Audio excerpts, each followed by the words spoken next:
রাষ্ট্র পরিচালনায় নারীর সম্মানজনক অবস্থান প্রতিষ্ঠিত করতে হবে বলে মন্তব্য করেছেন ঐকমত্য কমিশনের সহসভাপতি অধ্যাপক আলী রিয়াজ। সংস্কার ইস্যুতে রাজনৈতিক দলগুলোর সঙ্গে জাতীয় ঐকমত্য কমিশনের দ্বিতীয় দফায় ১৩তম দিনের বৈঠকে শুরুতে কথা বলেন তিনি। ১৪ জুলাই গণ অভ্যুত্থানের গুরুত্বপূর্ণ দিন উল্লেখ করে আলী রিয়াজ বলেন, এই দিনে নারী শিক্ষার্থীরা তাদের অপমানের জবাব দিতে প্রতিবাদ মুখর হয়েছিল। নারীকে দমিয়ে রাখলে রাষ্ট্র পিছিয়ে যাবে বলেও মনে করেন তিনি। ঐকমত্য কমিশনের আজকের বৈঠক নারীর সংসদীয় আসন ও দ্বিকক্ষ বিশিষ্ট সংসদ বিষয়ে আলোচনা হবে। আলোচনায় এই রাজনৈতিক দলগুলো ঐকমত্য পৌঁছাবে বলে আশা কমিশনের সহসভাপতির।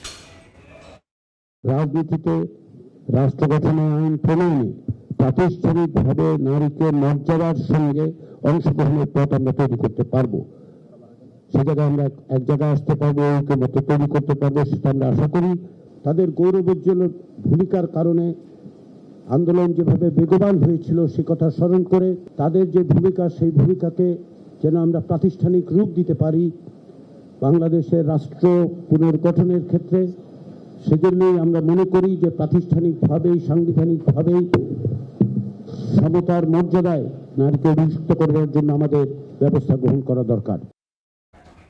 এই মুহূর্তে ফরেন সার্ভিস একাডেমিতে আছেন সহকর্মী সানবীর রূপল। সরাসরি যাচ্ছি তার কাছে। রূপল,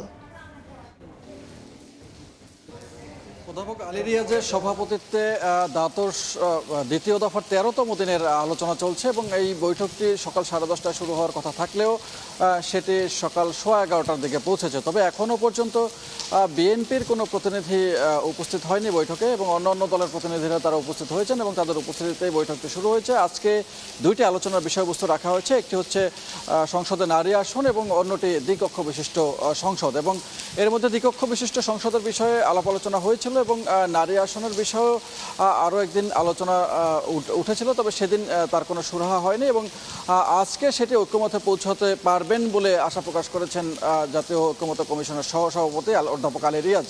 এবং তিনি প্রারম্ভিক বক্তব্যে শুরুতেই বলেছেন যে আজকের 14 জুলাই এই দিনটি গত বছরের এই দিনটি বিশেষভাবে অলঙ্কৃত, কারণ এই দিন নারীদের অপমানের জবাব দিয়েছিল ঢাকা বিশ্ববিদ্যালয়ের শিক্ষার্থীরা এবং সেখান থেকে আজকের দিনটি তিনি বেছে নিয়েছেন নারী আসন, সংরক্ষিত নারী আসন, সংসদে নারী আসনের বিষয়ে আলোচনা করার জন্য। এবং ঐক্যমত্য কমিশনের পক্ষ থেকে 100 আসন সেটি সরাসরি ভোটে নির্বাচিত করার জন্য প্রস্তাব রাখা হবে এবং সে বিষয়ে আলোচনা শুরু হবে এবং সংসদের অন্যান্য যে দলগুলো অংশ নিচ্ছে এবং সেই দলগুলো তাদের নিজ নিজ মতামত তুলে ধরবেন। এবং দ্বিকক্ষ বিশিষ্ট সংসদ নিয়ে এর মধ্যে আলোচনা হয়েছে যে 2টি কক্ষ হবে সংসদের এবং দ্বিকক্ষ বিশিষ্ট পার্লামেন্টের উচ্চ কক্ষ কীভাবে নির্ধারণ করা হবে এবং কারা কারা উচ্চ কক্ষে থাকতে পারবেন, কোনভাবে উচ্চ কক্ষটি গঠিত হবে সে বিষয়টি নিয়ে চূড়ান্তভাবে আলোচনা হয়নি। তবে দ্বিকক্ষ বিশিষ্ট পার্লামেন্টের বিষয়ে প্রায় সব মতই একমত প্রকাশ করেছে যে সংসদটি হবে দ্বিকক্ষ বিশিষ্ট সংসদ। এবং একটি অংশ তারা মনে করেন যে উচ্চকক্ষটি সেটি